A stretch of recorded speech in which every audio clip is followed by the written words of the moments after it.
The iPhone 18 Pro Max leaks have officially entered the dangerous phase, not new color, faster chip, dangerous. I mean, if even half of what's being reported is true, the iPhone 18 Pro Max could be the first iPhone in a while that actually changes what you can shoot, not just how sharp the spreadsheet looks. But there's one part of these rumors that I genuinely hate, and it has nothing to do with megapixels.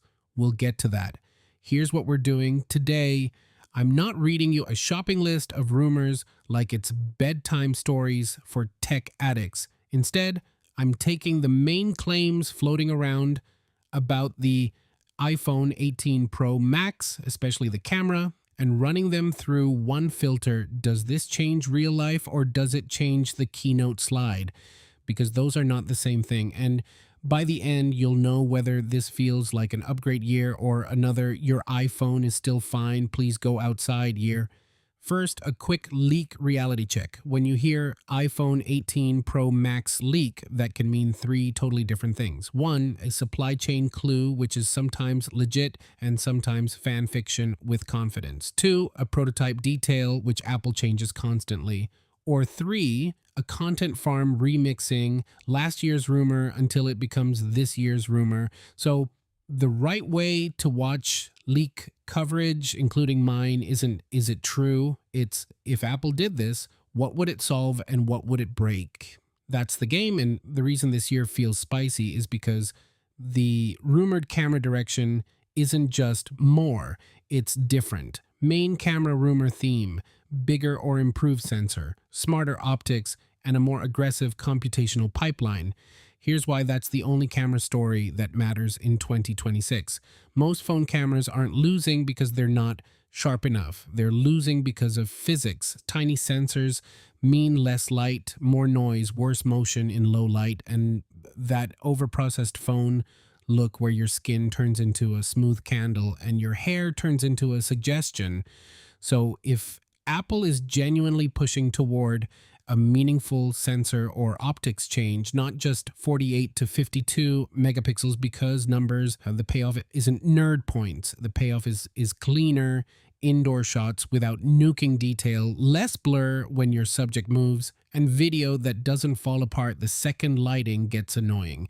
And yes, Apple will market it like it's magic. It's not magic, it's just finally respecting physics. Now let's talk zoom, because this is where phones either become cameras or become comedy.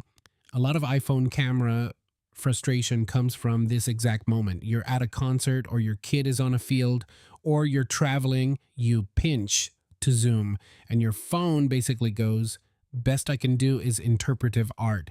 You get a watercolor painting of a human. So if the iPhone 18 Pro Max is rumored to be improving the telephoto system, potentially with a more advanced folded or periscope style approach, that's a real quality of life upgrade. But here's the catch. Apple can upgrade zoom in two ways.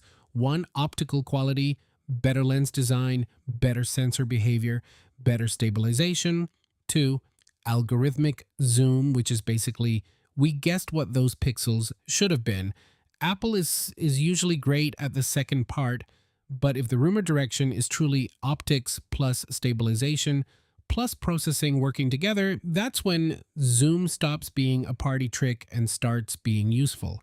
Here's the under-discussed part. Even if Apple improves sensors, the real camera upgrade is usually the pipeline, because you don't take a photo on an iPhone, you take like 12 photos plus depth data plus motion data, and then the phone picks the least worst reality and ships it to your camera roll. So if the iPhone 18 Pro Max rumors include a heavier focus on on-device AI or neural engine work for photos and especially video, that could mean better real-time HDR without that crunchy look, more natural skin texture, and fewer shots where bright windows turn into a nuclear portal. And if Apple is smart, they'll aim for one specific win: make computational photography look less like computational photography. Because right now, a lot of smartphone photos don't look bad. They just look obviously phone. And once you notice it, you can't unsee it. Now we get to the part that annoys me.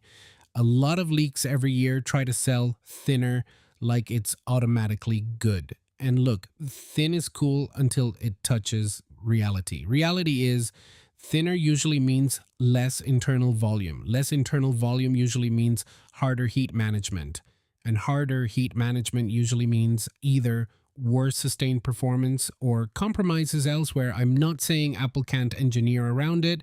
I'm saying the user benefit of slightly thinner is tiny compared to the user benefit of longer battery, better thermals, and camera hardware. That doesn't require a design miracle to fit. It's like removing cup holders from a car to make the door panel slimmer. Technically impressive, functionally, why are we like this? Now, remember when I said there's a part of this that I hate that has nothing to do with megapixels? It's this. Apple loves splitting the best camera across models. So even if the iPhone 18 Pro and 18 Pro Max both get upgrades, the Pro Max tends to get the better zoom module or the better stabilization or the one feature that makes creators go, fine, take my money. And from a business perspective, I get it. It protects the price ladder. But from a user perspective, it's annoying because it turns choose your size into choose your camera. And if the rumors suggest the Pro Max is getting the real camera leap while the Pro gets a close enough version, that's not Pro. That's Pro-ish. So what does all of this mean for you? If your iPhone is mainly texting, socials, casual photos, and the occasional why is my storage full panic, then even if the iPhone 18 Pro Max is a monster, you're not going to feel most of it. But if you shoot a lot of video, care about low light, zoom often, travel, do content, or you're the designated family photographer, camera upgrades are one of the only phone upgrades you'll actually notice daily because the phone you have on you is the camera you use. So here's my take based on the current direction of the rumors. If Apple really is combining meaningful camera hardware changes with a smarter, more natural looking processing pipeline, the iPhone 18 Pro Max could be one of those rare upgrades that's felt in real life, not just in benchmark charts, but if the thinness push comes with heat or battery compromises, I'm going to call it what it is, a spec sheet flex that costs you convenience. And if Apple keeps the very best camera stuff exclusive to the Pro Max, I won't be surprised. I'll just be annoyed again.